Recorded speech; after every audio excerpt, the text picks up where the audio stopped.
আজকে আমি যে আমলটি বলে দিচ্ছি, একটি নবী করিম সাল্লাল্লাহু আলাইহি ওয়াসাল্লাম রওজার উপরে আমলটি লেখা। রওজার যে জালি, হ্যাঁ, স্বর্ণ দিয়ে যে খচিত যেই সামনে যে দরজাটি, সেই দরজার উপরে এই আয়াতটি লেখা।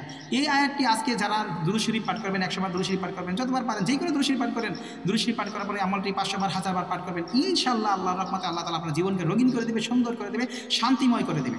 যা চাচ্ছেন, আমি সংক্ষিপ্ত বলবো যে যা চাচ্ছেন, এক কথা আমি বলতে A to Z আল্লাহ আপনাকে তাই এনায়েত ফরমায়।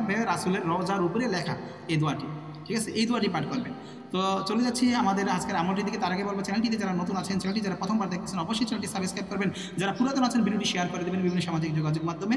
অবশ্যই আপনাদের শেয়ারের কারণে যদি একটি ব্যক্তি আমলটি দ্বারা, আল্লাহ রাসূলকে দেখে একটি ব্যক্তি আমলের দ্বারা তার সংসার ঠিক হয়ে যায়, তার অভাব দূর হয়ে যায়, তার দুঃখ কষ্ট মোচন দূর হয়ে যায়, রোগ মুক্তি হয়ে যায়, আল্লাহ তাআলার রহমত চলে আসে, সেই রহমতের ব্যক্তিতে সে আপনাকে চিনুক না চিনুক, সে আপনাকে জানুক আর না জানুক, আপনার জন্য দোয়া করুক আর না করুক, অন্তর থেকে তো দোয়া আসবেই। তো তথাপি আপনাকে আল্লাহ তাআলা রহমত ফরমাবে এবং আপনার দোয়া আল্লাহ কবুল করে নেবে। কমেন্ট বক্সে অবশ্যই ইয়া আল্লাহ, ইয়া মুহাম্মদ, সুবহানাল্লাহ, আলহামদুলিল্লাহ, আল্লাহু আকবার, লা ইলাহা ইল্লাল্লাহ, ইনশাআল্লাহ, মাশাআল্লাহ, আমি যদি তসবিহ লিখে দিবেন, তাহলে আল্লাহর রহমতে আমাদের এই দোয়াগুলো আপনারা যখন লিখেন কমেন্ট বক্সে, অন্য মানুষ যখন পড়ে দোয়াগুলো, তখন কিন্তু তারাও এই সাথে সাথে শব্দগুলো উচ্চারণ করে, আর সেটির সওয়াব কিন্তু অবশ্যই আল্লাহ তাআলা আপনাকেও দিয়ে থাকে এবং আমরা আপনাদের জন্য দোয়া করে থাকি।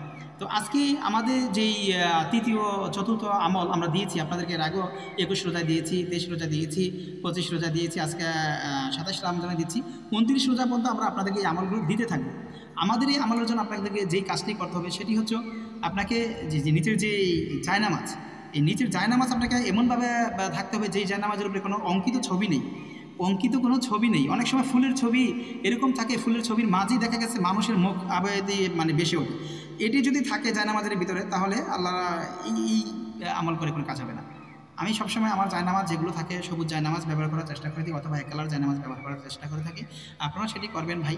তবে হ্যাঁ, আরেকটি কথা, অনেকে বলে যে মক্কা মদিনা ছবি থাকলে জায়নামাজে নামাজ পড়া যাবে কিনা, সারা জীবন পড়ে আসি, বাপদাদারা পড়ে আসে, এখন তো দেখতেছি অনেক ভয়ের ব্যাপার, অনেক কথা বলতেছে ভাই। সেটি আপনি পড়তে পারেন, ঠিক আছে? এতে কোনো বাধা নিষেধ নেই। আপনি তো আর মক্কা মদিনার উপরে পা রাখতেছেন, আপনাকে ভক্তি করতেছেন। ব্যাপারটা এই ভক্তির বিষয়, আপনার অন্তর দেখার বিষয়।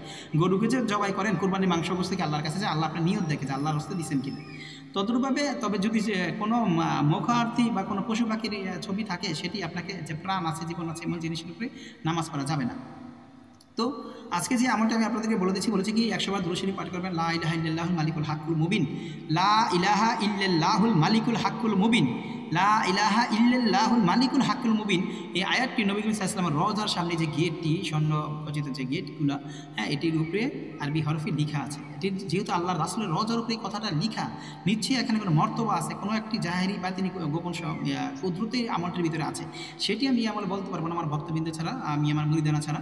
আমি শুধু এতটুকুই বলবো, মহান আল্লাহ তাআলার কাছে 500 বার 1000 বার যতবার পারেন, সারা রাত পারেন, হ্যাঁ, 1 ঘন্টা পারেন, 2 ঘন্টা পারেন, আধা ঘন্টা পারেন, 500 বার পারেন, 313 বার পারেন, এই আমলটি 1000 বার পারেন, পাঠ করে লা ইলাহা ইল্লাল্লাহুল মালিকুল হাক্কুল মুবিন, লা ইলাহা ইল্লাল্লাহুল মালিকুল হাক্কুল মুবিন পাঠ করে দেখেন, আল্লাহর কাছে দুহাত তোলেন, পরবর্তীতে আবার 100 বার দুরূদ শরীফ পাঠ করে যা চাইবেন আল্লাহ তাআলা তাই দিবে। সওয়াবের কথা তো বলে শেষ নেই। এই রাতেতে আপনি মানে 1000 মাস ইবাদত করলে যে সওয়াব হয়, এক রজনীতে সেই সওয়াব হয়, মানে 84 আপনার বছর 4 মাসের মতো সামথিং আসে।